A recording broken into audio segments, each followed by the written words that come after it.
Hello everyone, this is Defense Politics Asia, and I told you so.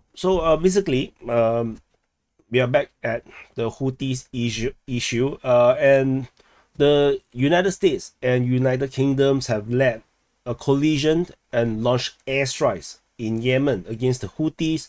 And the current rumors I gathered from Twitter is that the airstrikes is now completed for now. They're not going to launch more airstrikes for now. Is they have launched a very strong bombardments with cruise missiles and airplanes and whatnot. So according to the statement I saw on the VOA, Voice of America, so UK, Britain, and a handful of allies, attacked the Houthis targets. So they targeted more than 60 targets across 16 locations of the Houthi-controlled part of the Yemen, which is actually the eastern part, this part. So on the western part. So according to the statements from, as usual, it's always anonymous. They say that they targeted radar installation, air defense, as well as places where they launch drones and cruise missiles against the shippings. So United States alone have dropped more than 100 precision guided munitions, as well as with Navy vessels and submarines firing Tomahawk. So it is the first major US strike I can remember for a long time. I think under Biden, I think United States have not really launched such a this kind of like combined strike. From what I can remember, I think Trump, I know he did to make a statement against Syria, and I don't remember Biden doing this. So this is the first major one under the Biden's administration. So and the thing is, this airstrike is still not what I'm talking about in the previous videos, and on DPA Open Mic or in any other videos that I've talked about the Houthis issues. This is still not the invasion that the Houthis are asking for. I say that the Houthis, if they continue to attack this container ships and oil tankers and all these commercial ships, they're asking for an invasion because there is commercial cost to all these things. It threatens national security of certain country, their national interest. They will lose so much money that eventually military action would suddenly start to feel more valuable, worth more, which becomes a credible option. And I really don't want to see that to happen. However, the Houthis are very, very confident in themselves. So I wrote this piece, I put it on the DPA's Telegram channel. So you can see that this is the DPA. Oops, let me. Holy shit. Yeah, this is the DPA Telegram channel. You can actually go to the Telegram channel to see what I wrote. Basically, I'm just covering my opinions about all these things, and just want to talk about it. So this is still not. This is just a. This airstrike is basically just a punishment for all this drone strike and the cruise missile strikes that, and also of course the boardings and whatnot that the Houthis have tried. And this, and if you put it into proportion, it's not worth it. It's like use the a bun costs $1, and then now you make the bun cost $2. That kind of like thing. How to put it? They've strike at a lot of containers. They launch a lot of drones, a lot of cruise missiles. Most of them got shot down because of the navy that was sent to the region to protect the shipping, and now as the patients run out, the airstrikes come, more targets got hit within Yemen than the ships that got hit. So it's not really worth it. But no, the Houthis has already announced that they will continue the shipping strikes. So, and they are also threatening to attack US ally bases in the region. So we will continue to see how this goes. Russia and China hypocritically complained that the West, go against the UN Charter by bombing Yemen, but did not really make as much noise when Yemen, the Houthis attacked the shipping. So it is what it is. Welcome to geopolitics. So it's not surprise to me. But they also did not. They also did not really, do much. In the sense that eventually they will do something. But it's not going to be what you think it is. Anyway, the naval intervention that was so much publicized is as what it is. It is widely publicized because it is a PR campaign. Generally speaking, without even forming a collision or in a convoy or a flotilla or whatever you want to call it, the ships, the navies of the world will converge in the Red Sea by default, because if the shipping lane is unsafe, then the ships will all the navies will start to cluster there and start to protect the container ships. That's just how it works. All this naming or call the operations or whatnot is just branding, is just PR.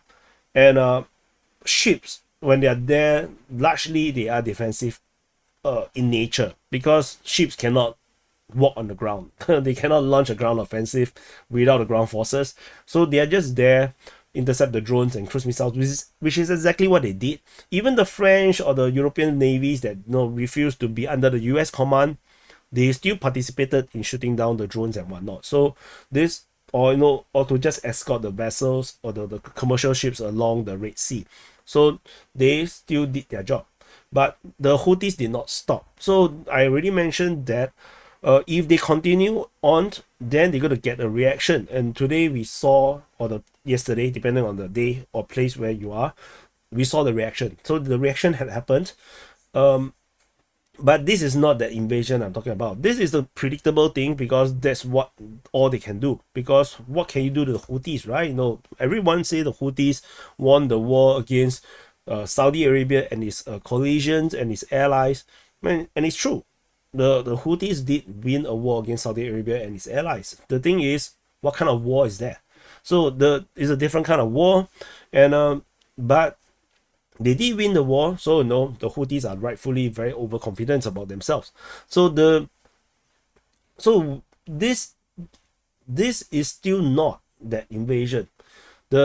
Everyone is just telling the Houthis to just stop. Nobody wants to get into Yemen. Yemen is a place that nobody wants, but somehow they are slowly forcing in the different countries around the world to start to consider a ground operation. They are definitely planning right now, for sure, because that's just how the military operates. We always work ahead of time. We plan and prepare, and it will not be announced until it's done. So they are definitely preparing for certain kind of ground operations. The airstrikes is probably planned a month ago. So this airstrike, because they still need to move the air assets around, they need to bring in the ammunition, the missiles, the bombs, to make sure that they are prepared, they are briefed. Maybe they did some flying, some exercise, some preparation work before they launch the strike. The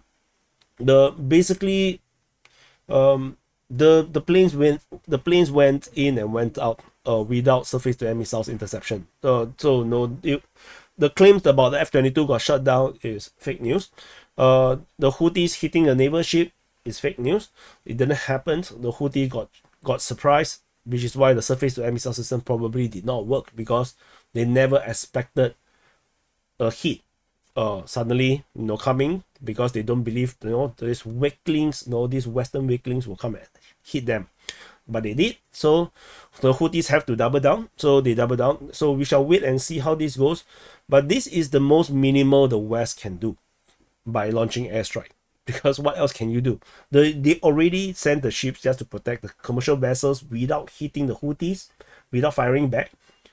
Then eventually the United States Navy can't stand it. They destroyed some Houthi ships. So now the airstrikes. What is going to come next? More airstrikes, more intensive shelling. Eventually, you will start to see Marines and special operations forces getting thrown into the mountains. like exactly what happens in Afghanistan. And a lot of people say that Yemen is all these mountains, the Saudi Arabians can't even beat the Houthis and whatnot, but that's what they said about Afghanistan.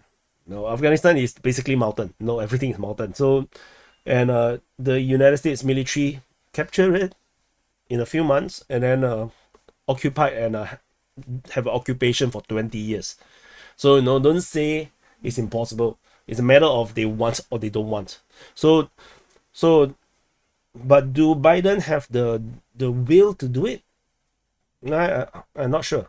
So coming back to the Red Sea, attack against commercial ships is a really big no-no. People don't understand that how big a no-no it is, because if any countries allow or support Houthis actions, which means that the enemy of these countries can do the same against this country elsewhere, far away from where this country operates.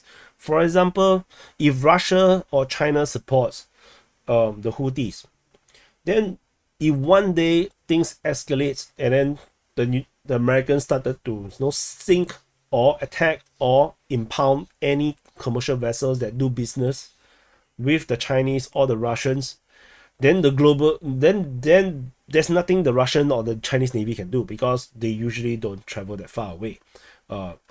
Let's say at the Panama Canal. So and this is just a bad recipe. You don't really want that to happen, because once that happens, what is your options? You don't have much options. Then you start to just fire at ships near your country, and then commercial international shipping just grind to the halt, and then global crisis, World War III happens. So no one will support the Houthis actions, not even Iran per se. Even Iran, you have to also understand Iran's position. A lot of people say that the Houthis, the Irans are backing them, but the thing is, for what reason? What is the benefit of Iran supporting Houthis in disrupting the shipping? We have to understand Iran just joined BRICS. And they also just shake hand with Saudi Arabia. So they are now friends with Saudi Arabia, they are friends with Russia, with China.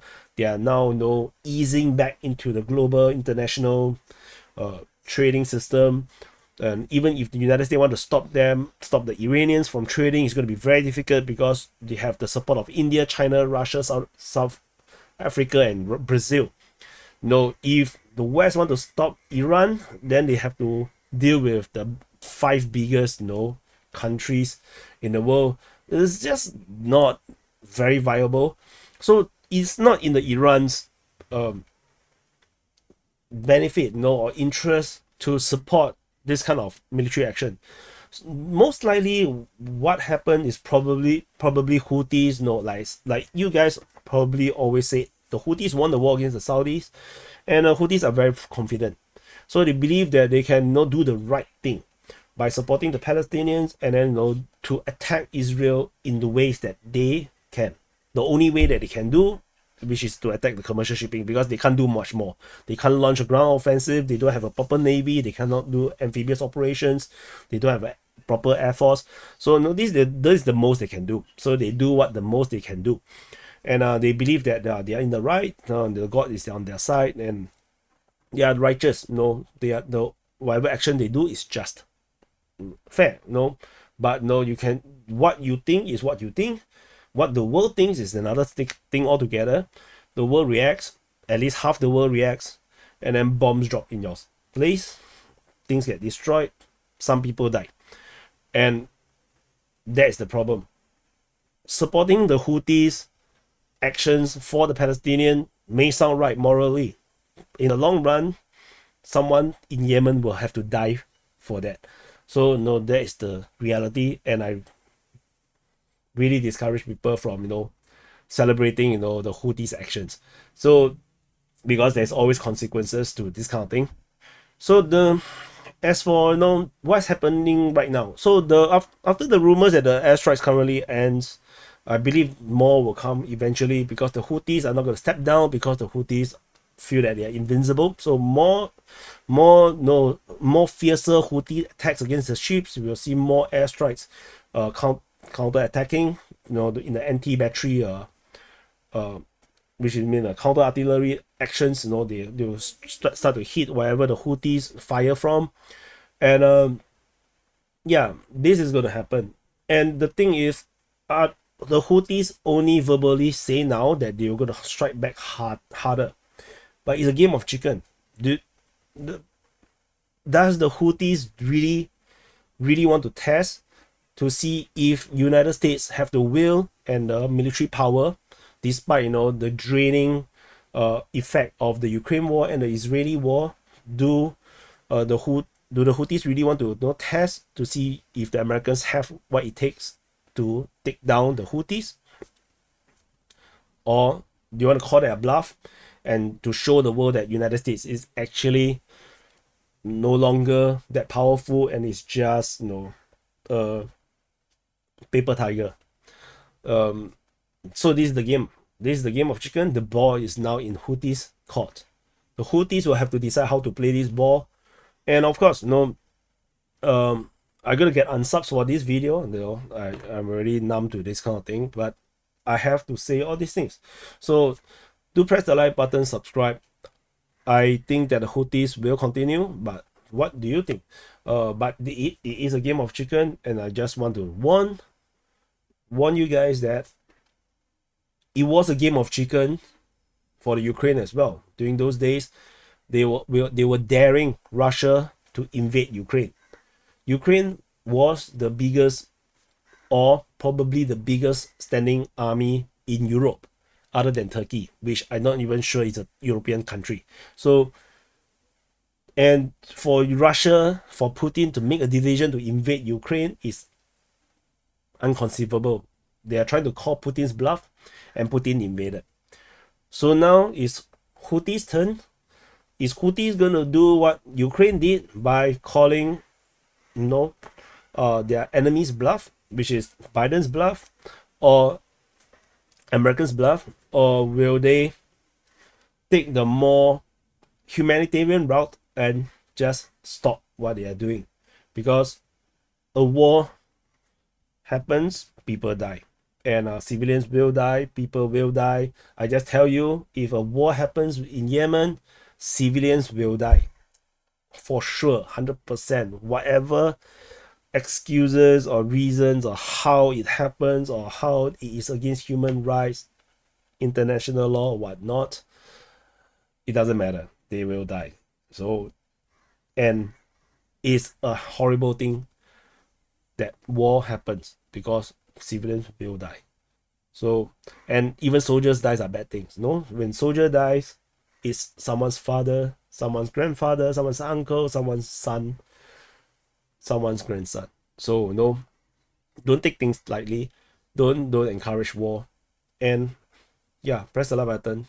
I'll see you guys in the next update.